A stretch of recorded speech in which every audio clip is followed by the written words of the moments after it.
right, and I'm just spinning here with the drop spindle. And the drop spindle got its name because we frequently drop the spindle. And that doesn't hurt it. Sometimes your yarn will come untangled or something, but you just put it right back on and work again. And what holds your yarn together is twist, and that's all the drop spindle does, is put twist into some fiber. And today we have some wool here that we're working with.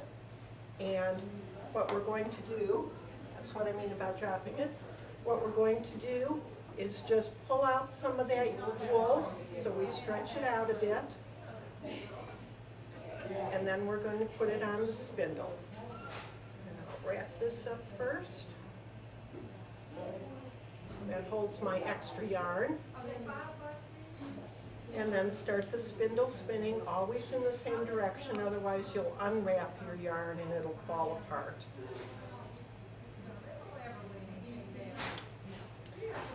All of Christopher Columbus's sails were made by people working on drop spindles and hand spinning all the yarn. They probably used linen in those days, although sometimes wool was used to make sails.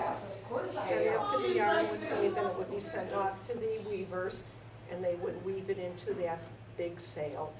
Any clothes in Christopher Columbus's time that weren't animal skins or felt were all made of fiber that was hand spun. And that would be wool, it could be cotton, it could be silk, any product they could find to spin. So I'm going to have you folks try some. Instead of spinning like I am, you're going to hold your spindle and twist it. So go ahead and take your wool, get it hooked on. That's right, and just hold it a little bit. There you go. And start spinning it. The more twist you put in it, the stronger your yarn will be. As you get to the big cloud of yarn, you have to pull it apart just gently and let the twist go in. That's it. Yeah, you got plenty of room for twists there. How are you doing? Very good.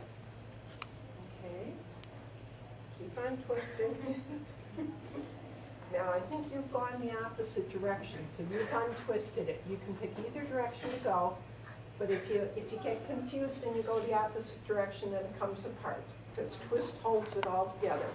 We have a very soft fiber that comes apart easy without twist, but when you have twist in it, then it's nice and strong. And that we can use for sails if we would care to make one, or sweaters or mittens or hats, something that we probably would actually use. Okay.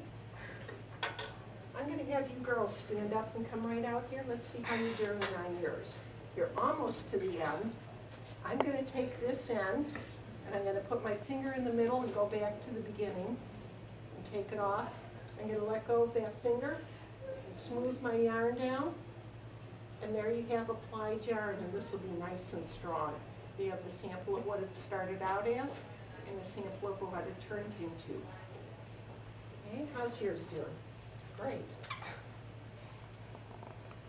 All right, here, let me, if you roll this way, it may put twist in quicker. And twist always goes to the smallest part. See how that's kinking up? It's taken all that twist, so we're not going to give it a chance. We're going to hold this out here a little bit. Give it just a little bit of pressure. Okay. And then we're going to go ahead and ply it. And by plying, I'm going to take my finger in the middle, take the two ends, going to let it go, and it'll twist back on itself. And it'll be plied. And that's sheep's wool. What you're using there is called blue-faced Leicester. You can go ahead and do some more, and that's just one particular type of wool. Do you guys have any questions? No? No? How like much wool would they need To make a what? A sail? Mm-hmm. Oh, hundreds and hundreds of pounds, I'm sure. If I make a blanket, I use 3 pounds of wool for a blanket, so that just goes over a bed. And the sails, they would have numbers of sails, so they would use hundreds of pounds. And that was made of cotton, right? They could have made it with cotton. They probably used linen most of the time. Linen was very strong, and linen gets stronger when it's wet. In the north, Iceland, they would have made sails out of wool. And I would expect that Sweden, Norway, Denmark may have been about the same at that time. Spinning wheels weren't invented till about 1500. So up until 1500, any fabric that was not made out of skins would have been spun like this. Thank you. You're very welcome. Now, just pull back on this end a little more. See if we can, it's too thick. That's okay, let's just go in there.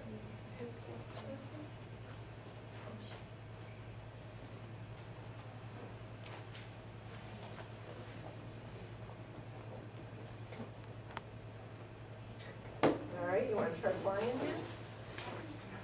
You got plenty of twist in there. Bring that end over here. I'll put my finger in the middle. Put your two ends together. Okay. And then kind of smooth it because it'll get a few of those kinks out for you.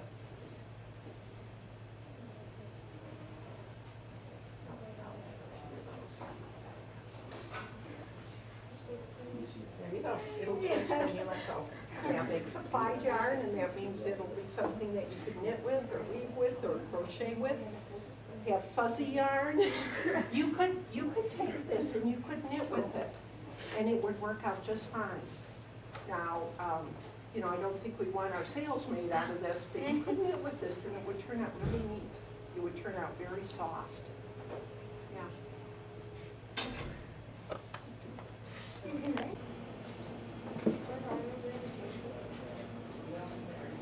There's what your yarn would look like. It would be nice and thick and chunky. But you know, there's a lot of scarves they're doing out like that, some sweaters and vests. Okay, now the spinning wheel is really a drop spindle put on inside. We usually don't drop these. But that wheel that's going around is just like the spindle that you made going around. And it's putting twist into my fiber to make yarn out of it. And the way it does it is as I treadle, it makes all this work go around and twists the fiber. And I can then have two hands free to work on my fiber instead of having to keep one going on my drop spindle.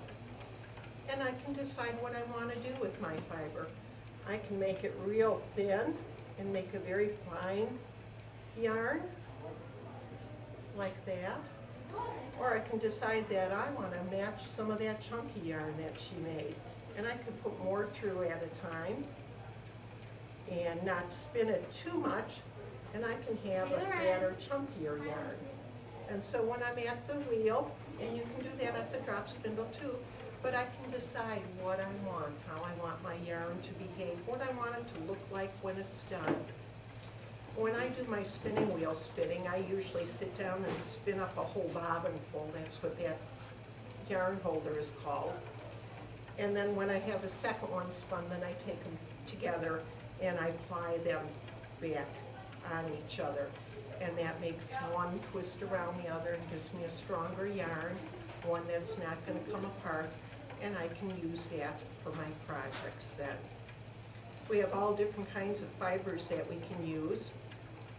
A lot of them are animal products. Sheep wool is one of the favorites, and there's just all different kinds of sheeps that give us different kinds of wool. And just like people, dogs, cats, the wool or the hair is different from one to another. We don't all have the same color. Some is fine, some is thicker.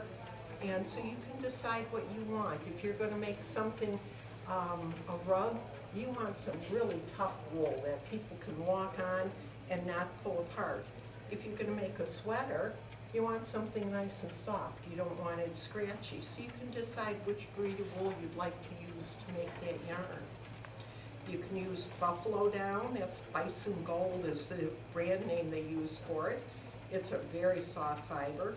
Alpaca, llamas give us a very nice soft fiber. We get some from camels and from muskox and from yak, which are a very large cow that have a downy undercoat. and that's another very fine premium fiber. So depending on what you want to make, if you want a scarf to wear around your neck, you might use some of that yak down and make something really soft, or the bison gold. If you want to make a rug, then you're going to use a Lincoln sheep's wool because it's tough and strong, and you'll just decide what to do from there. You have any questions? No? Okay. And when we're done spinning, we're again going to apply it just like we did with the other ones. We'll apply one bobbin to another, usually if we're spinning on a wheel. But this is what it would be. And I can make a soft, fluffy yarn, or I can make a tight, strong yarn, depending on how many times I treadle. The more twist I put in it, the tighter it'll be. The less twist, the softer. And it'll all depend on what I want my yarn to end up as. But that's how they use spinning wheels. Spinning wheels were developed, probably the earliest ones probably came from India, being used in the silk efforts, spinning silk. But the spinning wheels that we know didn't arrive till about 1500 and were developed most likely in Germany. So from 1500 on, people in Europe at least were putting their drop spindles down frequently and going for a spinning wheel because they could spin up much more yarn quickly. In South America, people still prefer the drop spindles because they can take that spindle with them as they walk different places. If they walk to the market, if they're walking out to the field to take care of their animals, that kind of thing, they can spin their wool along the way, and so they're able to work longer during the day than somebody who may have a wheel, because you're going to sit down and spin at your wheel. You're not going to take it along with you when you're walking. Probably 1970s, spinning became popular again, and it's very popular today. There's magazines about it, books about it, there's spinning guilds, and all sorts of shops where you can find your fibers to spin. So that's about all on the spinning wheel.